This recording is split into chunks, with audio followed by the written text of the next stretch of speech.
Welcome back to another technical deep dive here in the debug zone. Today we're tackling a big question and breaking it down with insights from other users. Hopefully this clears up some misconceptions and helps you get the answer you need. So buckle up, stay a little curious, and let's jump right in.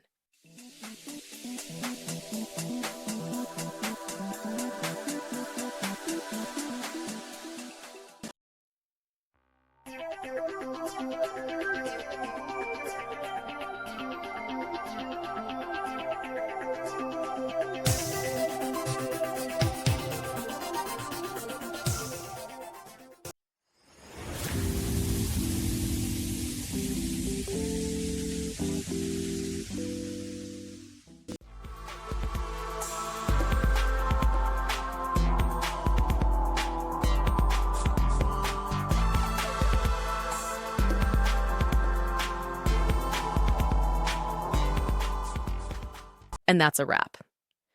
I hope you found the answer you were looking for. If you did, take a second to hit that subscribe button. It really helps out. And let me know in the comments which solution worked best for you. See you next time in the debug zone.